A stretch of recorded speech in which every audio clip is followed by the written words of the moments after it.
Empezamos una nueva edición de Café Mercosur, este espacio en el que nos proponemos analizar la realidad de los países de la región con un foco en los aspectos jurídicos. Hacemos este programa desde Rosario, Argentina, quien les habla, Osvaldo Di Princio, y de San Pablo, Brasil, Ramiro Cayano Blanco.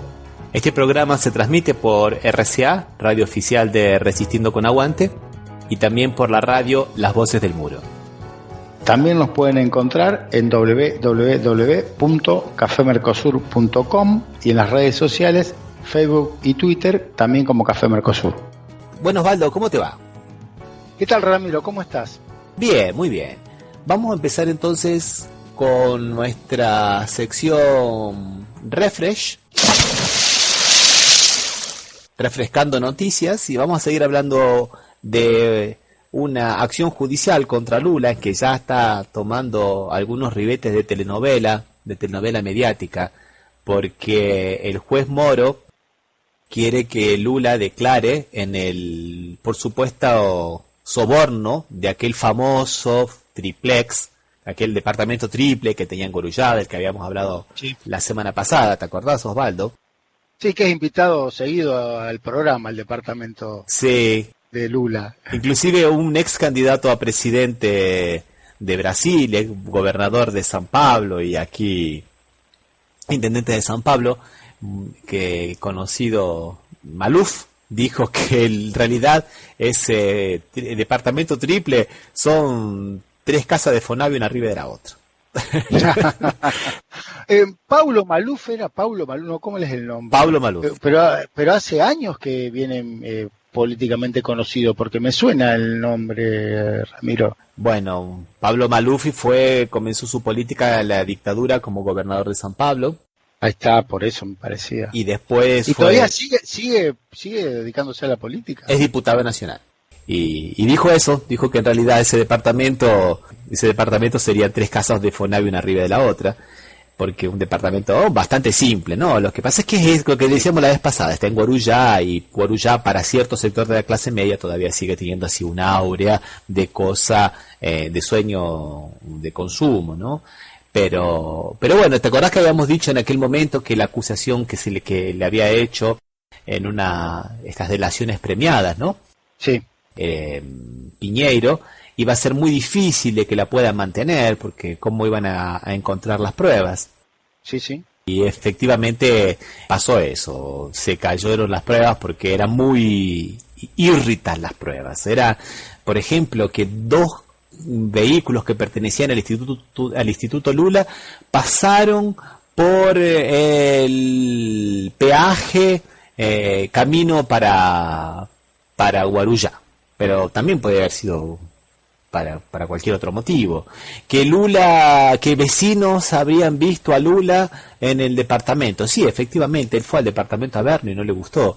O sea, no hay prueba determinante que puedan decir, no, por esto podemos hablar de una corrupción. O sea, son todas cuestiones que las quieren interpretar en ese sentido, parecería. Sí, y esto según lo que trascendió del diario Globo, ¿no? Porque en realidad pocas cosas se sabían de todo esto. Lula iba a declarar el día 3, o sea, el día 3 de mayo, y misteriosamente apareció el comisario de Curitiba diciendo que tenían miedo porque se produjeran altercados con la gente los simpatizantes del Partido de los Trabajadores, que iban a hacer una especie de vigilia, más o menos como lo que pasó con Cristina Kirchner cuando declaró ante Bonadío, ¿te acordás, Osvaldo? Sí. Entonces, por ese motivo, se decidió postergarla para el día 10, una semana más. O sea, como si el día 10 fuera a cambiar alguna cosa, como si los militantes no fueran el día 10. Sí.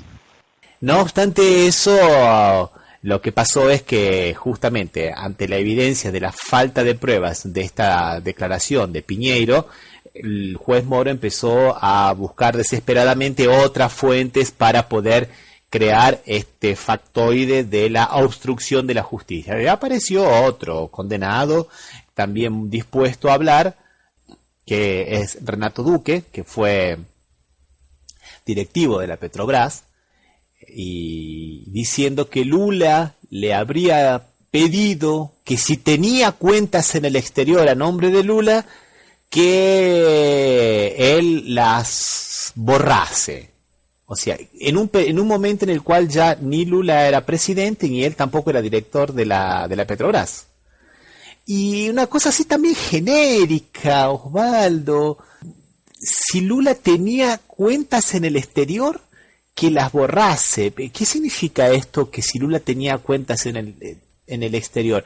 O sea, una cosa realmente es pero muy difícil que sea una acusación, pero parecería que es lo único que tiene el juez Moro, porque por el mismo hecho del soborno, por las reformas hechas en un departamento de pobres, que supuestamente para la operación Lavallato llegan a 3.700.000 reales, valor sobre el cual no le permitió a la defensa hacer una pericia. La única acusación que le queda es la de obstrucción de la justicia. Y bueno, y aquí, como dice la defensa de Lula, principalmente el abogado Cristiano Sanín Martins, dice que estos 7 días se los ha tomado el juez Moro para desesperadamente buscar alguna cosa que lo pueda incriminar, porque cuando lo tenga frente a frente va a ser difícil, ¿no? De todas maneras, me gustaría volver a recordar que todas estas personas que declaran son estas delaciones premiadas. Que sea una delación significa que es una... La delación en castellano sería la delatación, digo, lo está delatando, ¿no? Sí, lo está delatando, pero está premiada por una cuestión propia. O sea que en realidad todos estos que declaran, que delatan situaciones, parecería que lo hacen más para conseguir mejoras para ellos que corresponderse con la realidad. Eso es así. Eso es así. Una cosa también que me gustaría dejar también en claro, que se observa en todas estas delaciones premiadas, decirlos en términos de fútbol, ¿no? Estas buchoneadas premiadas, ¿no? Sí, estos buchones lo hacen para conseguir mejoras para ellos, en realidad. Un tipo que está detenido un tiempo prudencial, con tal de conseguir una mejora, es capaz de decir y declarar cualquier cosa. Podría ser tranquilamente. Era la manera que se usaba con la época de, ¿cómo se llama?, en la Inquisición. O sea, después que uno declaraba cualquier cosa. En este caso podía pasar tranquilamente lo mismo, ¿no? Es lo que dicen muchos juristas aquí en Brasil, que realmente estos procedimientos son inquisitivos y que realmente es así. De hecho, Piñero ya había declarado el año pasado, si mal no me equivoco, en marzo, y no había dicho nada en contra de Lula. Después, en junio, cuando lo condenan a prisión, y ahora vuelve, digamos, a acusarlo con cosas, digamos, así, estas cosas vagas, ¿no? Y lo mismo ha pasado con Duque. Duque, si no me equivoco, lo condenaron a 53 años de prisión, y ahora, ya en su momento se había negado a declarar, y ahora declara esto contra Lula. Además, hay una cosa que es interesante, porque Duque declara que recibía dinero de la Petrobras y él se lo daba a los partidos, pero el Petrobras no pedía nada, ninguna contrapartida. Entonces, ¿qué tipo de soborno es este en el cual no hay contrapartida? O sea, la Petrobras se adjudica la licitación a una empresa, la empresa paga estas coimas, ¿no? Sí. Pero, o sea, tipo más una gratificación que una coima, ¿no? Porque la coima se supone que se paga para recibir algo, ¿no? Para conseguir algo, sí, indudablemente, si no... En esta declaración de Duque, que son medio confusas, ¿no? También habría que tener en cuenta el monto que estamos hablando, Ramiro. En su momento me parece que era 3.400.000 reales o era menos. 3.700.000 reales es lo que la operación, el juez Moro, dice que cuesta la reforma del departamento de Lula. Y cuando el tema que está en juego son millones, cientos de millones de dólares, no 3.700.000 reales, que no llega ni a $1.000.000, ¿estoy equivocado o no? Sí, no llega a eso, La reforma de un departamento que de hecho no vale eso.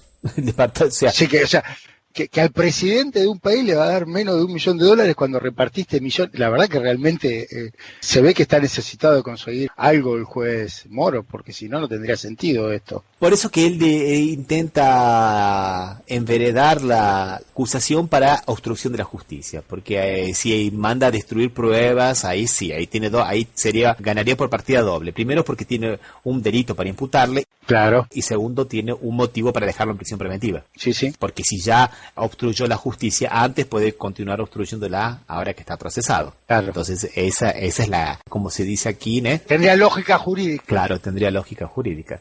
Pero bueno, vamos a ver qué pasa el día 10. Osvaldo, te propongo que hagamos una pequeña pausa y vamos a escuchar una canción. Sí. Vamos a escuchar, que estamos hablando de Brasil, vamos a escuchar una canción en portugués. Bueno. Vamos a escuchar a Gabriel el Pensador, una canción que se llama ¿Hasta cuándo? ¿Bien? Bueno, dale.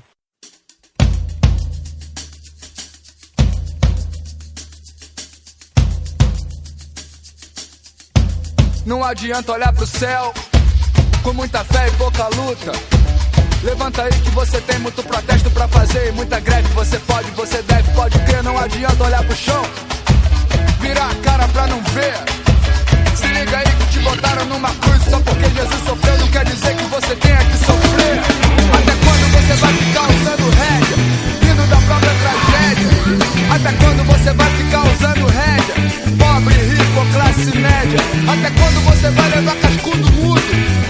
Muda essa postura. Até quando você vai ficando mudo? Muda que o medo é um modo de fazer censura. Até quando você vai levando porrada, porrada? Até quando vai ficar sem fazer nada? Até quando você vai levando porrada, porrada?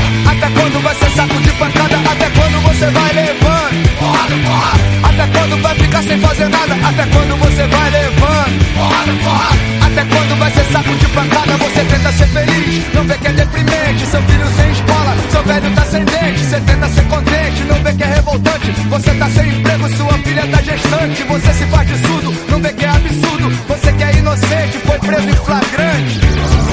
É tudo flagrante, é tudo flagrante. Até quando você vai levando porrada, porrada? Até quando vai ficar sem fazer nada? Até quando você vai levando porrada, porrada? Até quando vai ser saco de pancada? Até quando você vai levando porrada, porrada? Até quando vai ficar sem fazer nada? Até quando você vai levando porrada, porrada?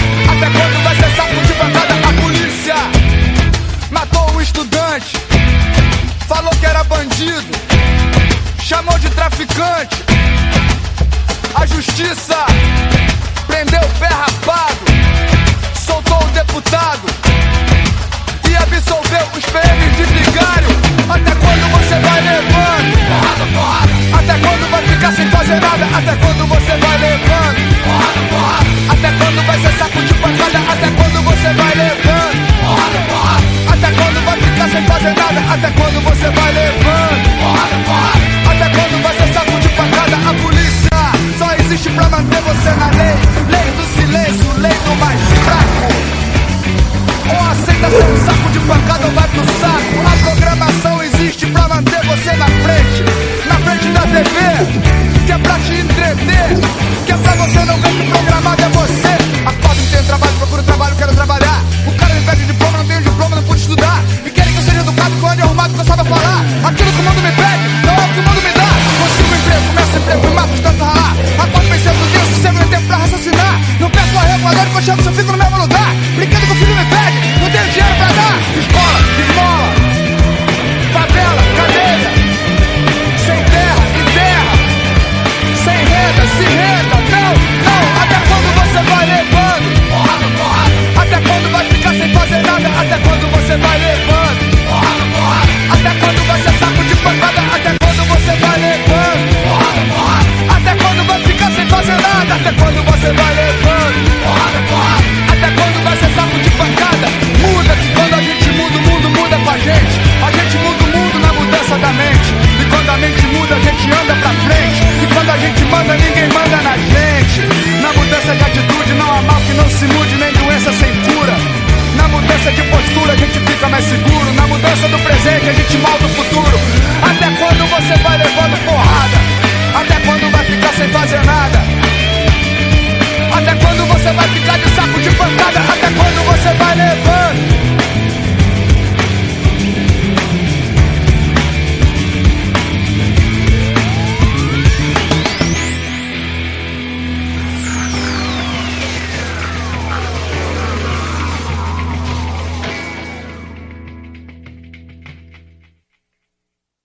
Bueno, vamos entonces ahora al tema principal de nuestro programa de hoy, ¿no? 2x1, justicia para ninguno.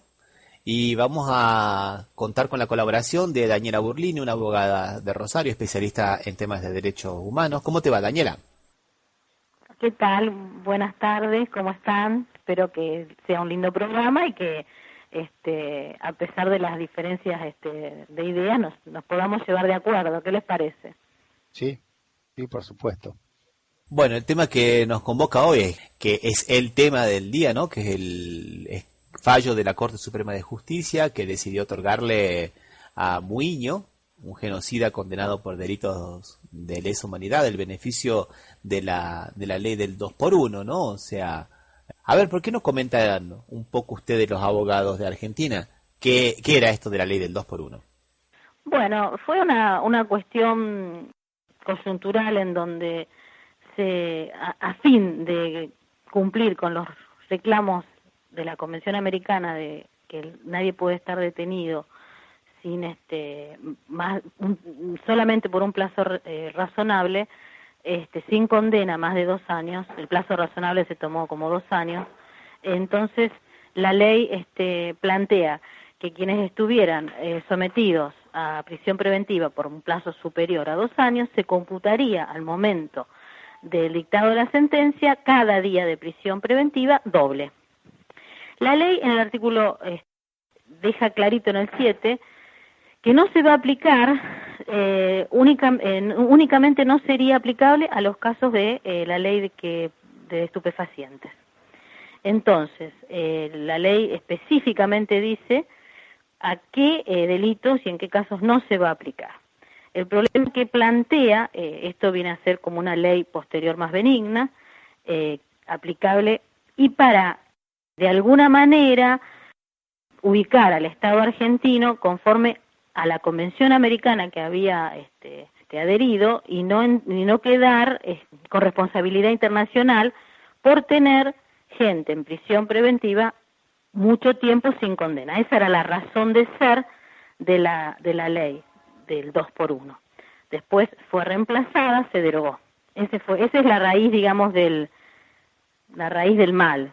La raíz del mal es la morosidad, la dificultad que tiene en investigar para prevenir y erradicar los delitos, la morosidad judicial, podría decirse. Pero en los casos de lesa humanidad, la gran dificultad que tuvieron fue porque hubo todo un aparato del Estado que impidió la persecución, ¿no es cierto?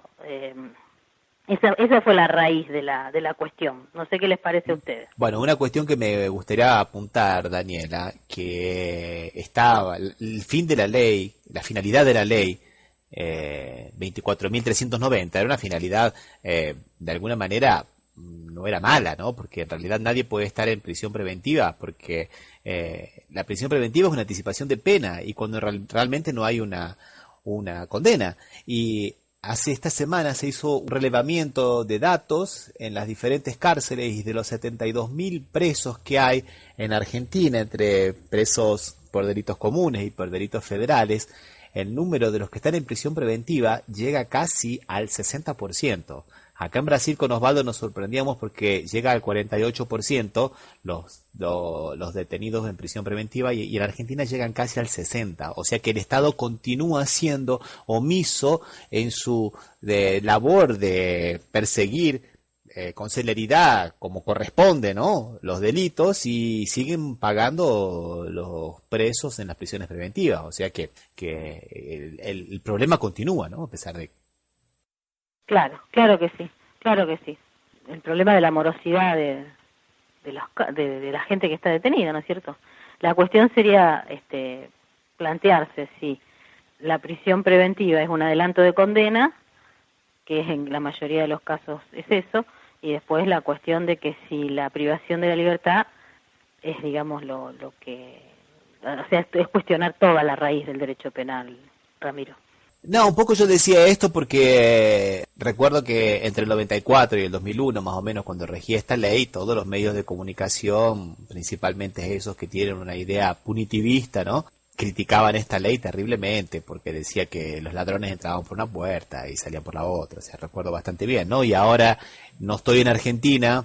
Sí, ahora también. no estoy en Argentina, pero ahora no veo mucho esos medios de comunicación rasgándose las vestiduras por la aplicación del 2x1 ahora. No sé cómo se ve. No, los mismos medios que, como vos decías, hasta el 2001, con posterioridad, porque la ley siguió teniendo consecuencias posteriores, que hablaban de eso, en este momento por este fallo no han dicho nada, y ya hace 2 días o 3 días del fallo.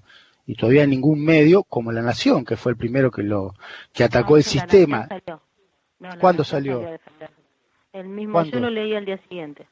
Porque yo estuve buscando los editoriales, y los editoriales no dice nada, que es un poco el que marcaba. O sea, la nota sí la transmiten, digo, pero no notaba la posición que toman en los editoriales. Miré los últimos editoriales y no lo habían hablado. A mí me da la impresión como que La Nación lo tomó bien y que planteó, hace un relevamiento de cuántos casos todavía están en prisión preventiva sin condena. ¿Pero casos de delitos de lesa humanidad o delitos comunes? Sí, que son unos cuantos. Porque hay una entre 600 y 700, me parece que había escuchado, dependiendo de la fuente.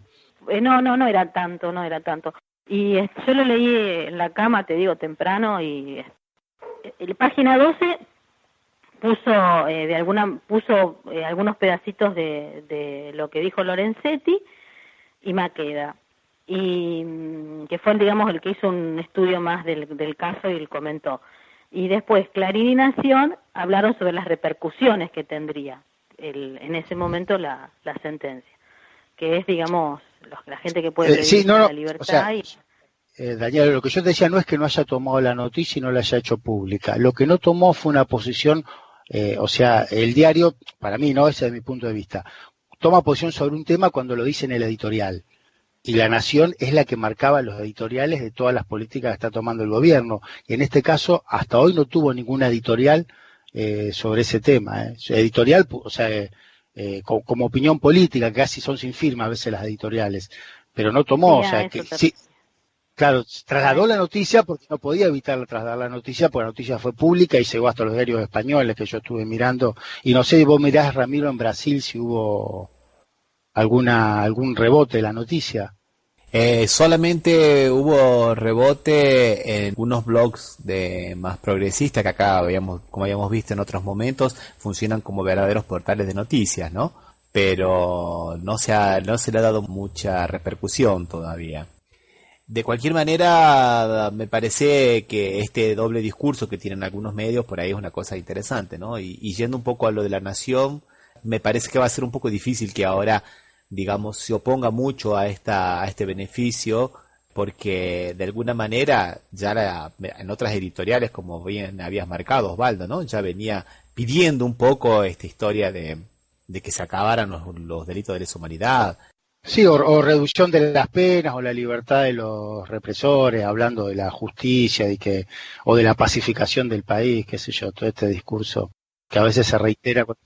Lo cual me parece muy bien, ¿no? Porque es la posición del periódico y está bien, sabemos que tiene una línea editorial y son coherentes con eso, ¿no?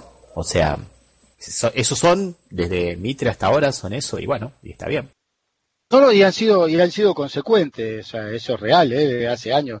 No se puede decir lo mismo de Clarín, que cambia mucho más la línea, ¿no? De entre los grandes medios. Pero La Nación realmente, si uno lo ve, desde que yo me acuerdo, siempre ha pensado lo mismo.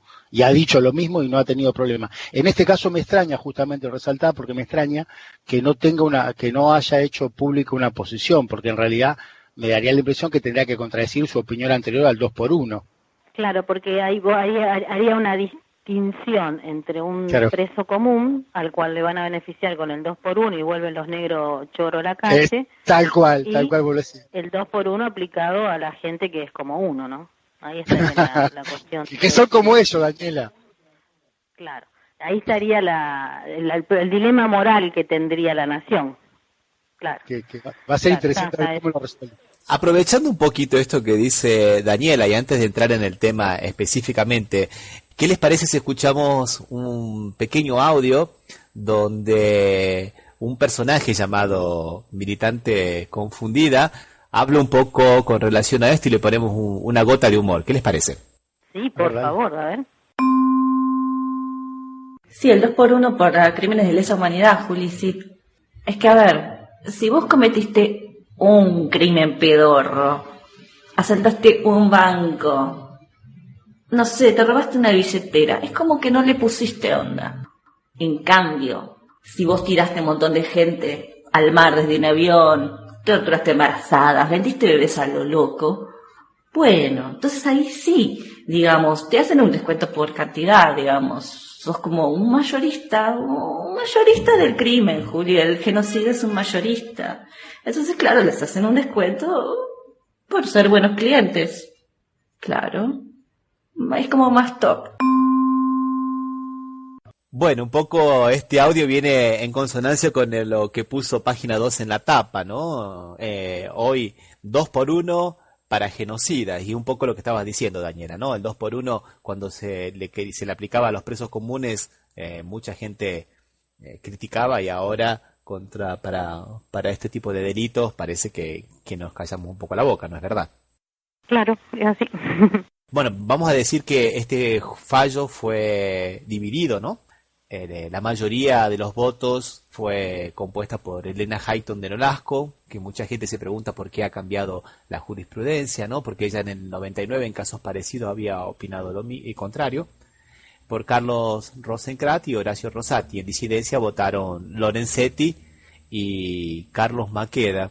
Y en el caso fue la sentencia dictada contra Luis Muiña, en el expediente Viñone, Benito y otros sobre recurso extraordinario. Muña, recordamos que había sido condenado a 23 años de prisión en el 2011, que la sentencia había sido ratificada por casación penal en el 2012. Fue condenado a la pena de 13 años de prisión por ser considerado coautor penalmente responsable del delito de privación ilegal de la libertad cometido por funcionario público con abuso de sus funciones o sin las formalidades prescritas por la ley, agravado por el uso de violencia o amenazas, en concurso ideal con el delito de imposición de tormentos en relación con las condiciones de cautiverio impuestos, en concurso real con el delito de imposición de tormentos por un funcionario público al preso que guarde reiterado en 5 oportunidades, hechos cometidos durante la última dictadura militar y fueron calificados como delitos de lesa humanidad. Después que lo condenan, al practicarse el cómputo de la pena, se estipuló que estaba detenido desde octubre de 2007 y que entonces se aplicaba el artículo 7 de la 24390, que era calcular un día de prisión preventiva por 2. Y que así se llega a que le den la libertad. En su versión original dice, primero en el 2009 a él se le cumple la fecha que se cumplieron los 2 primeros años de prisión preventiva y ahí queda firme la condena.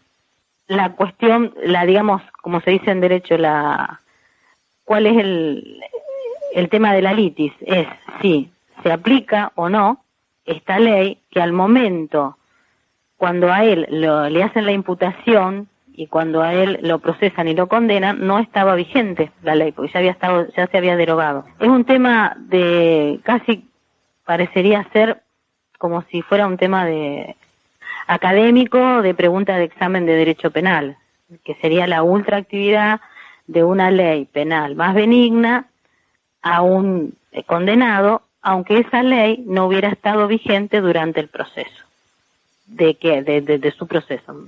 Esa es la cuestión, digamos, desde la técnica procesal. Cuando a este señor le hacen la imputación y lo procesan, ya no estaba vigente, porque ya se había derogado esta ley. Y él igualmente solicita la ultraactividad de esta ley por ser más benigna. Esa es la cuestión, es ese.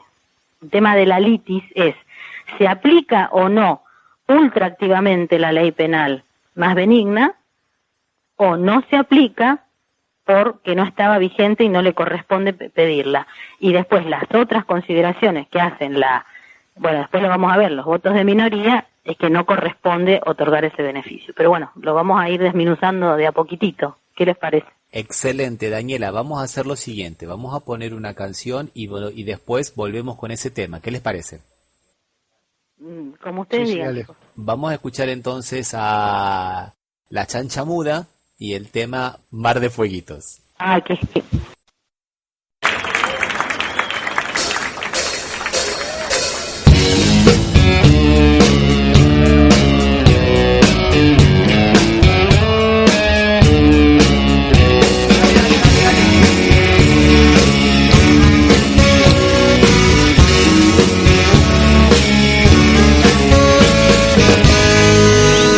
Esta es la última, en serio, dale que nos vamos.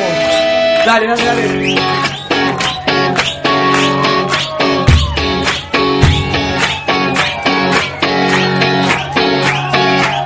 Somos el tren fantasma que se pasea en tu cara y te hace cagar en las patas.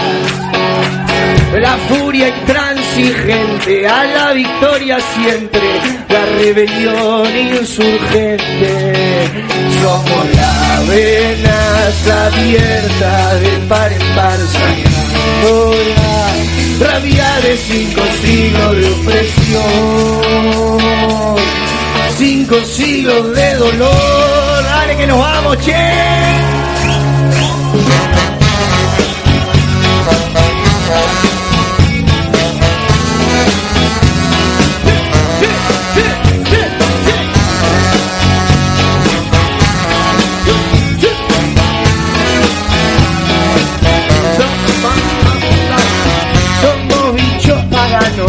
Latinoamericanos, la fermentación del tirano.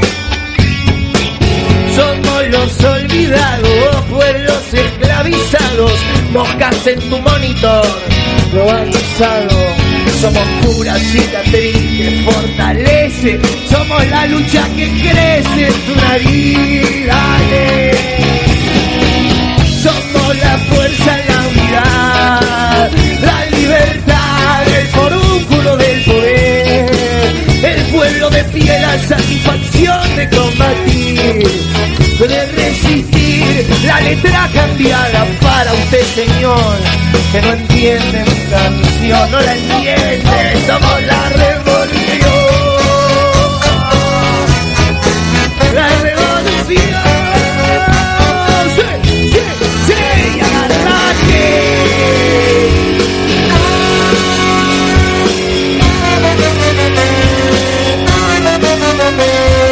Somos los muertos de tu guerra, somos los que va cargando tu sistema. Somos con orgullo de Villa Miseria, acá somos todos negritos de mierda. Somos por la policía reprimidos, somos 30.000 desaparecidos, mándote cada noche al oído, reclamando nuestros derechos perdidos. Somos los que comen de la basura, somos adrenalina pura, somos muñequitos de vida frágil, asesinados por gatillo fácil. Somos la pesadilla de tu enjambre, somos criaturas muriendo de hambre, somos raíces que pisan a diario, somos nuestros pueblos originarios, somos las víctimas de tu terror, mientras nos duerme con la televisión, volviéndonos con violencia de enfermos, matándonos con su drogas del infierno, que viven y mueren en la calle. No permitiremos que nadie nos calle, no distinguimos, no, entre los pobres, mujeres y homosexuales, señoritos que presumen de sus burbujas materiales, porque no entienden, somos todos iguales. Somos los que el capital administra, lo que los medios nunca nos muestran. Somos los que no quieren que seamos, no queremos amos, por eso pensamos. Somos nativos, somos inmigrantes, fulgurantes, extravagantes. Somos cultura, somos parlantes, somos mistura, somos gigantes, somos soporte, somos aguante. No toleramos morir expectantes, somos salvajes con toda la piel, somos los que jamás nadie podrá vencer.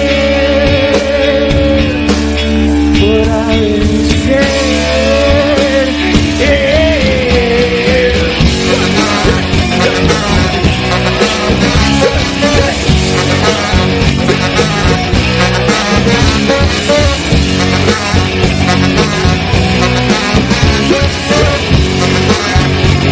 ¡Nos vamos!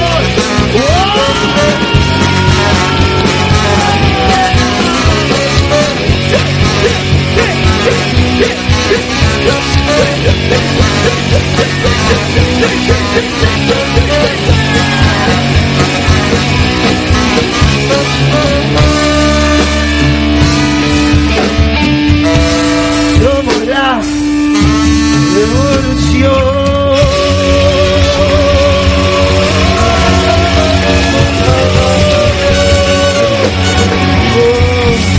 Muchas gracias, la ya estamos puesto.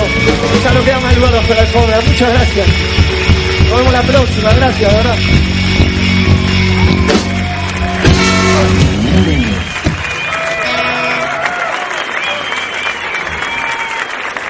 Gracias, che.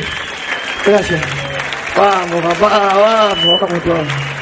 Qué lindo, cuántos amigos, che, muchas gracias. Muchas gracias. Gracias.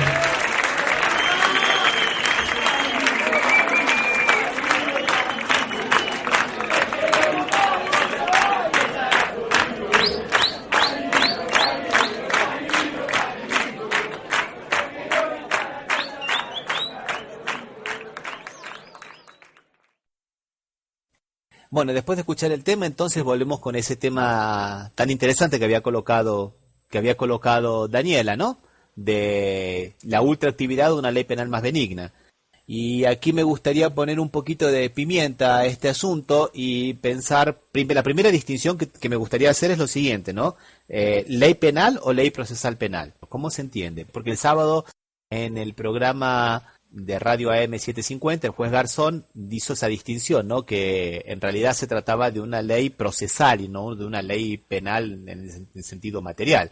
Y fue una disquisición que hizo el juez Garzón, con la cual yo también tengo mis reparos, ¿no? ¿Qué les parece? Sí. A mí me parece como que es una ley, ¿no? Si es de carácter procesal, me parece que fue una ley que no fue... Viste que en nuestro ordenamiento jurídico los códigos procesales son facultad de las provincias. Esto fue una ley que modificó un artículo del Código Penal, que era el 24. O sea, para mí es una ley penal, no procesal, porque los códigos procesales son de la provincia, son de cada provincia, quedó dentro de la zona de reserva de las provincias. No, me permito, en mi humilde, digamos, saber y entender, disentir con Garzón. No es una ley procesal, es una ley penal. En nuestro sistema jurídico, las leyes procesales son de las provincias. Muchas veces se dictan en nuestro nuevo Código Civil y Comercial, hay muchas cuestiones que se meten dentro de la esfera del proceso, pero es una ley nacional. No se puede dejerarquizar la realidad que fue esta ley, que vino aparte a solucionar y a poner de alguna manera un valladar a toda la inactividad del Poder Judicial que tenía la gente presa sin condena. Lo que pasa que lo que sirve en un momento, si no me sirve a mí para mis fines, lo descalifico. Yo no lo descalificaría.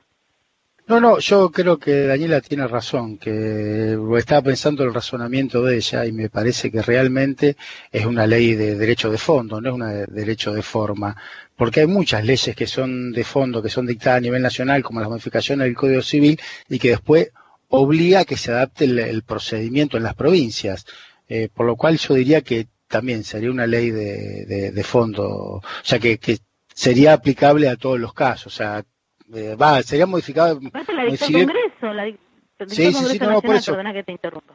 No, está bien, sí, que yo te escuchaba atentamente y realmente creo que la posición es real, es una ley de fondo y no modifica, o sea, es porque si hay que modificar el procedimiento la tiene que haber dictado la provincia. Lo que sí hace que sea un proceso más justo y se adecua a la Constitución Nacional, eso sí. Claro, lo que pasa es que tenía un montón de presos sin condena. Claro, mira, la ley esta se sanciona el noviembre 2 del 94. Ahora vamos a buscar cuándo la derogaron. En el 2001. Se derogó en el 2001. En el 2001, exactamente. Y cuando comienzan los juicios me parece que fue en el 2003, así que ya estaba derogada 2 años antes de que comenzaran.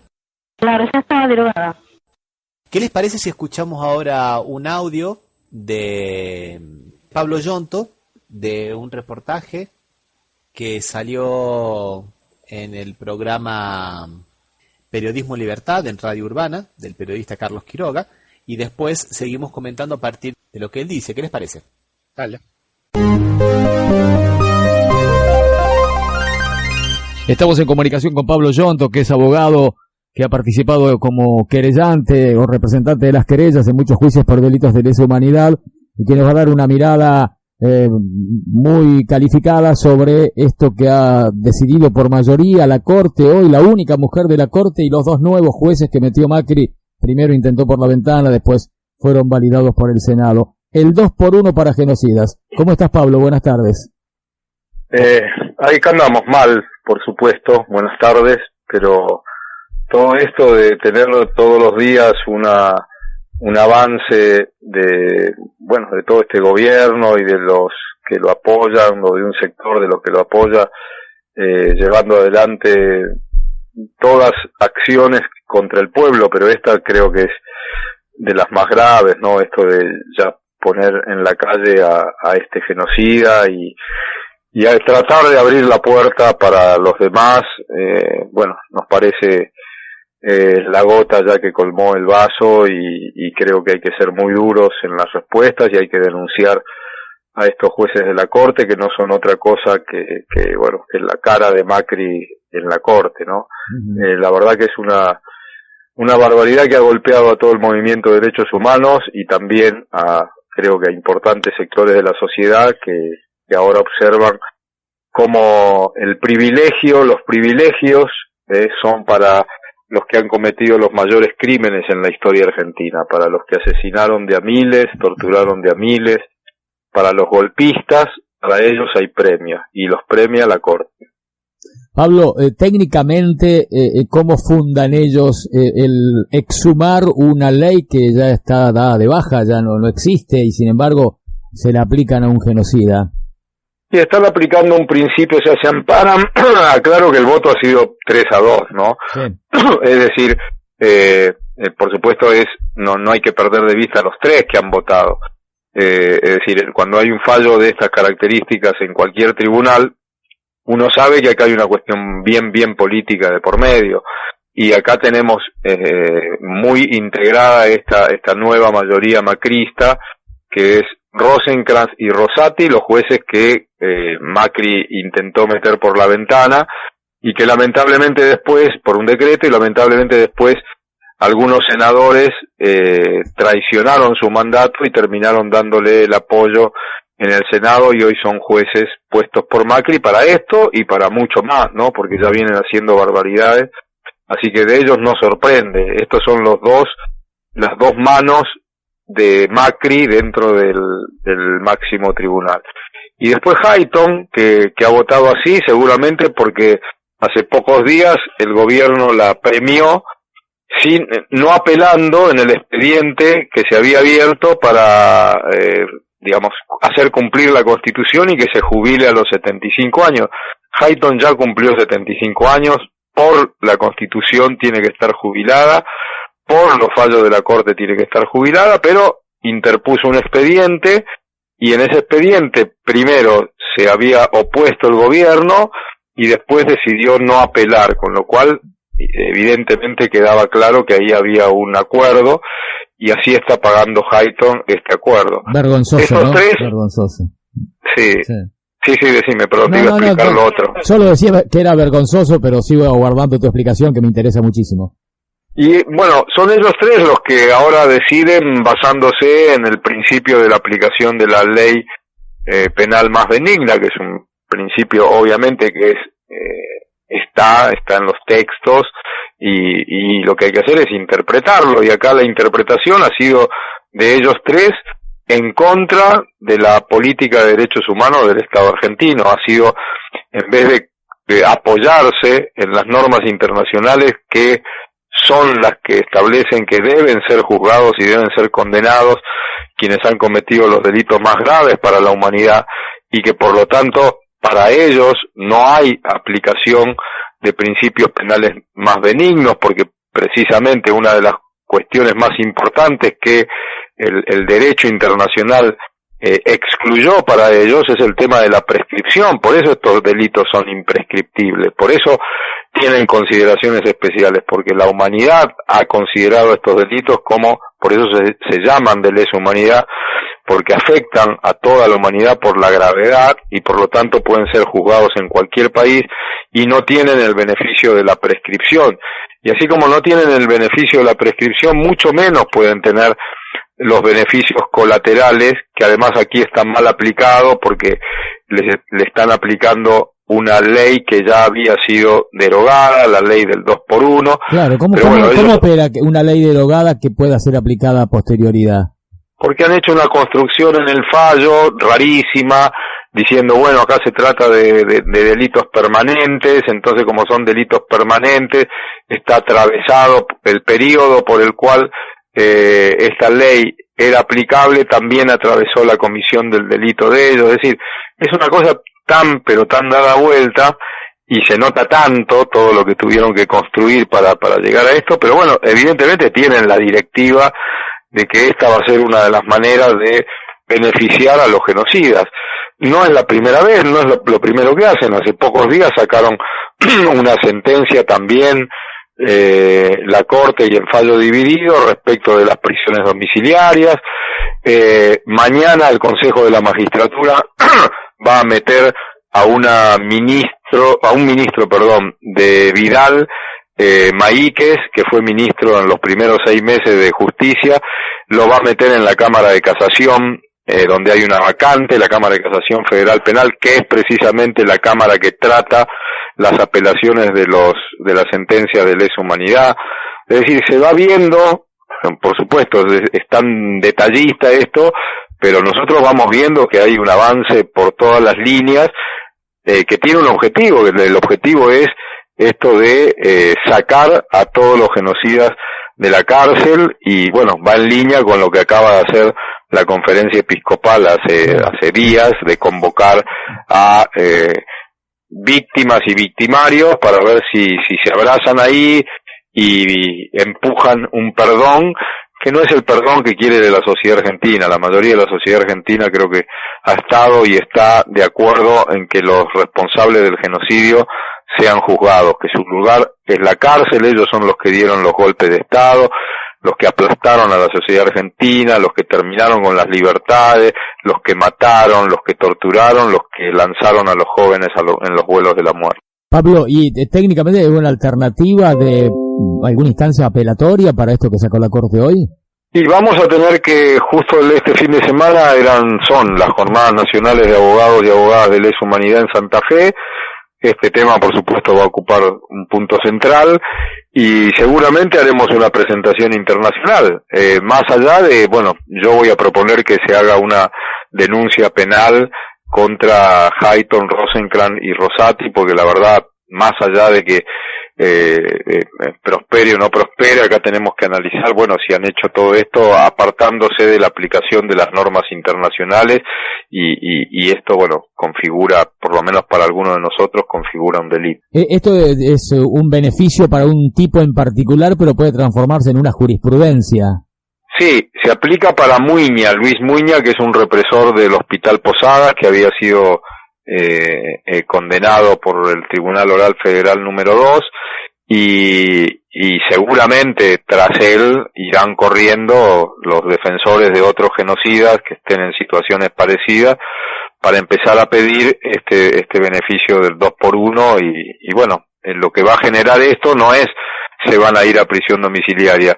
Vamos a tener a los genocidas en la calle, a los golpistas, a los asesinos, a los que la sociedad argentina creo que mayoritariamente ha repudiado.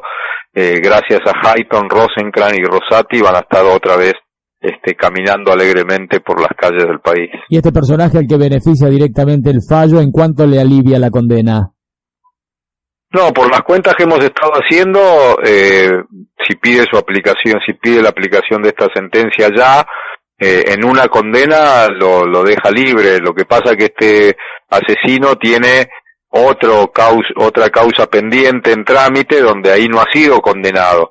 Entonces ahí vamos a ver qué es lo que resuelve el tribunal, que lo tiene, todavía bajo prisión. Pero entramos en una discusión así finita para ver si se aplica a las dos causas que tiene, y además, estamos viendo que también va a haber otras causas contra él donde esto no se le va a aplicar, pero yo creo que mañana mismo van a hacer la presentación en el Tribunal Oral para que el plazo, para que se computen los plazos y para que se le tenga por cumplida la pena, ¿no?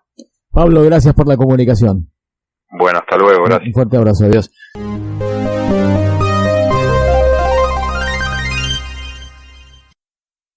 Bueno, Daniela, querías comentar algo relacionado con lo que dice Pablo Yonto, ¿no? Sí, mira, cuando uno lee una sentencia, por supuesto que lo primero que lee es quién la firma.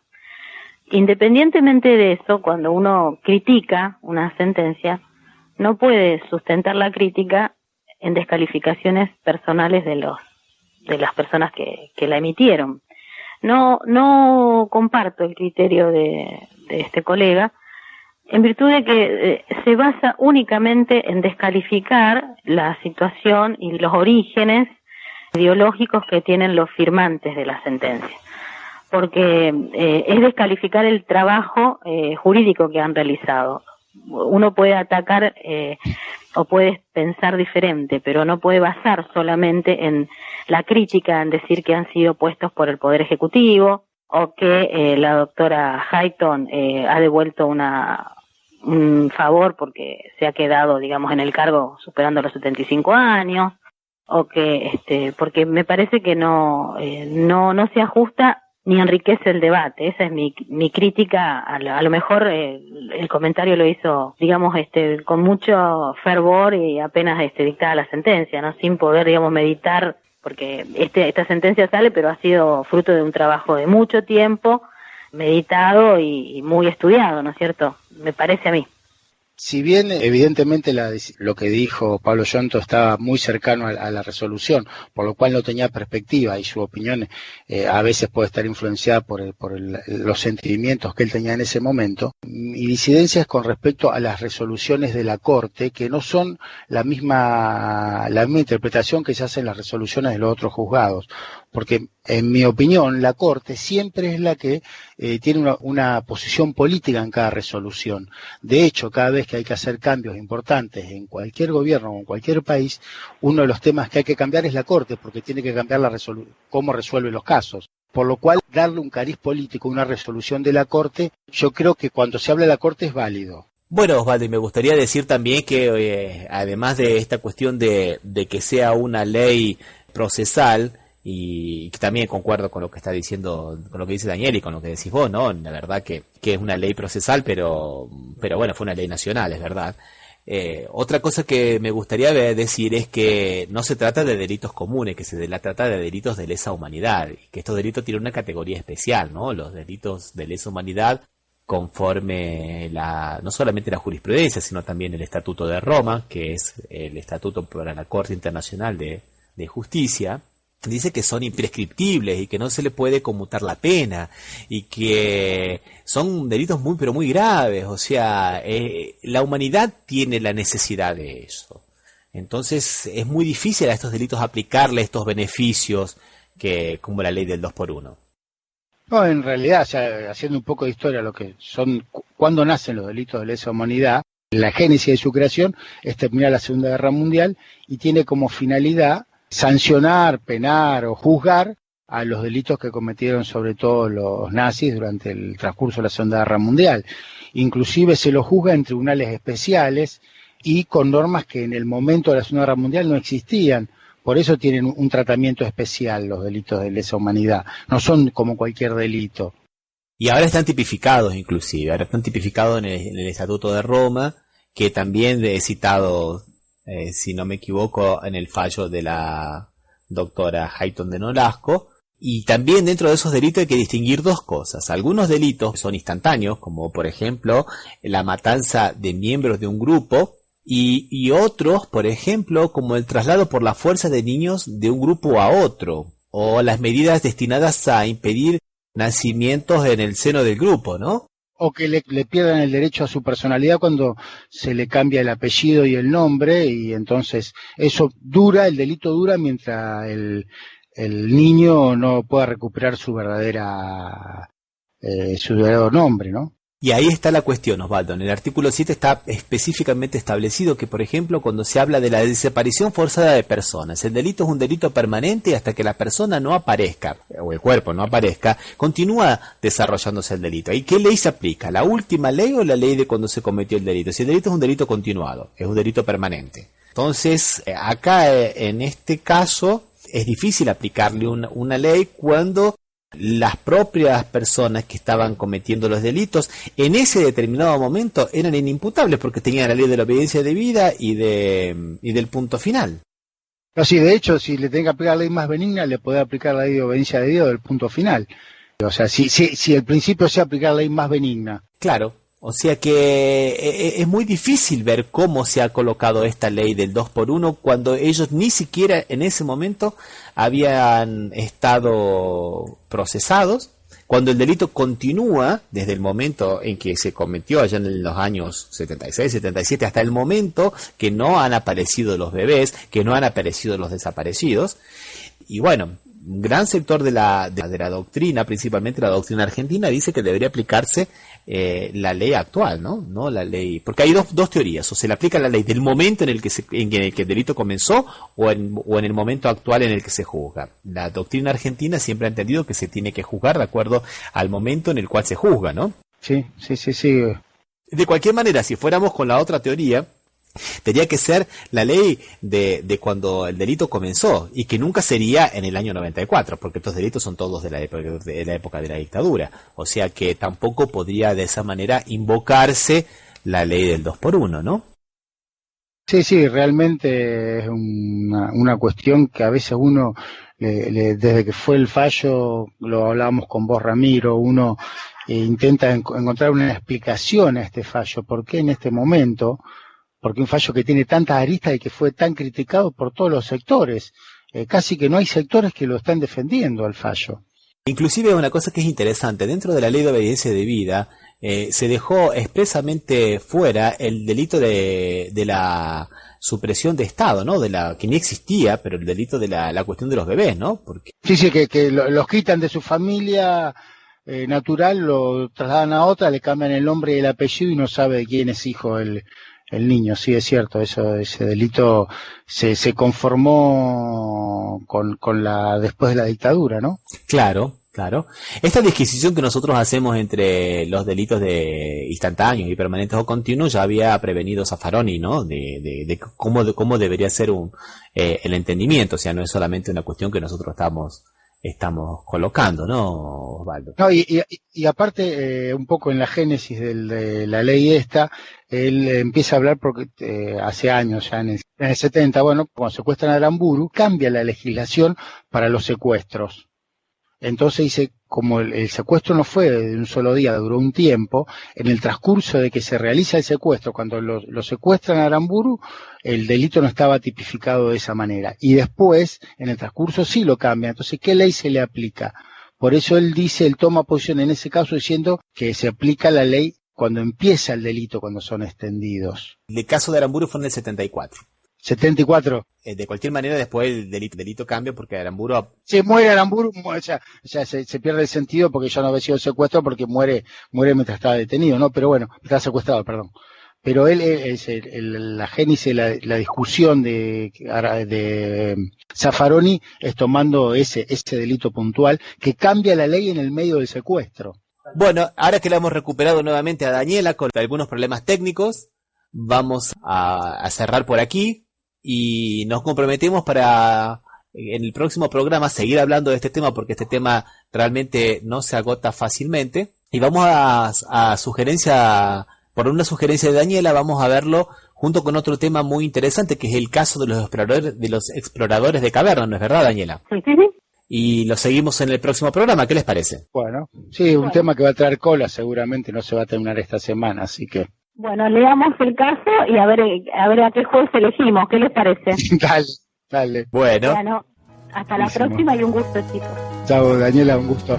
Un gusto, Daniela, hasta la próxima. Hasta la próxima. Bueno, aprovechemos para recordarle que este programa sale por las radios RCA, Radio Resistiendo con Aguante Oficial, y también por la radio Las Voces del Muro. Y que nos pueden encontrar en las redes sociales como Café Mercosur. Y también pueden escribirnos a contacto@Café Mercosur y escuchar los programas anteriores en nuestra página de internet www.cafemercosur.com. Un abrazo, Osvaldo, un abrazo, Daniela. Igual para los dos. Chicos.